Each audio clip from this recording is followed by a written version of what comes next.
경기도의 한 아파트 주차장인데요. 한 여성이 무언가에 쫓기듯 급하게 도망치는 모습입니다. 자세히 보니 작은 동물 한 마리가 여성을 공격하고 있는데요. 과연 무슨 일일까요?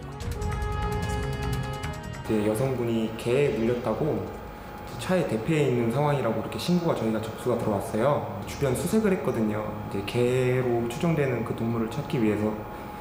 그러다가 환자분이 탑승하고 있었던 차량과 한 3m 정도 떨어진 곳에 오소리가 이제 차 밑에 들어가 있는 것을 발견해서 그렇게 해서 포획을 하게 됐죠.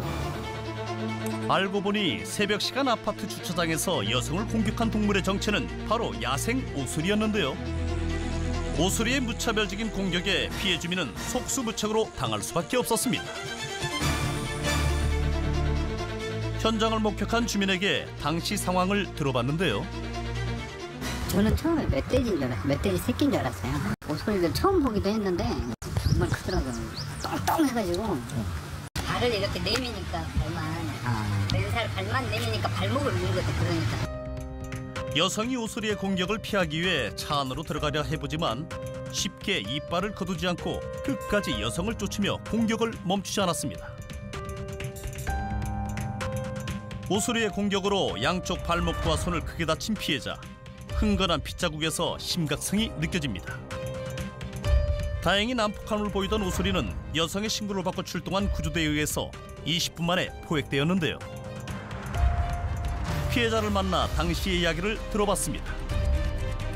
피해자는 수술을 받고 병원에 입원해 있는 상태였는데요. 깊은 외상과 더불어 정신적으로도 큰 충격을 받았다고 합니다.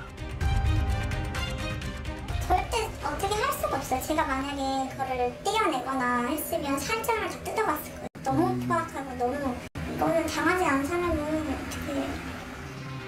거동은 물론 다친 손가락을 움직이기도 힘든 상황. 6개월 동안 계속 치료를 받아야 한다는데요.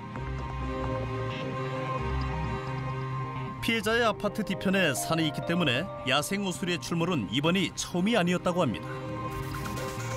이미 오소리에게 피해를 입은 2명의 주민이 있었는데요. 그렇다면 오소리는 대체 왜 사람을 공격하는 걸까요? 오소리는 9~10월에 교미를 해서 3~4월에 새끼를 낳죠. 그리고 새끼가 있다 보니까 굉장히 예민해져서 또 공격적이 되다 보니까 이와 같은 사건이 발생한 것으로 보입니다. 오소리는 번식기가 되면 예민해져 공격적인 성향을 보인다는데요. 너무 충격을 받았고 제가 지금 육아중인데 아기가 같이 없었던 게 정말 다행이고 공기 좋은 동네라고만 생각했지 그렇게 피해볼 거는 생각도 못했어요. 시에서는 야산의 포획 장치를 설치할 계획이라고 하는데요. 빠른 조치가 이뤄지길 바랍니다.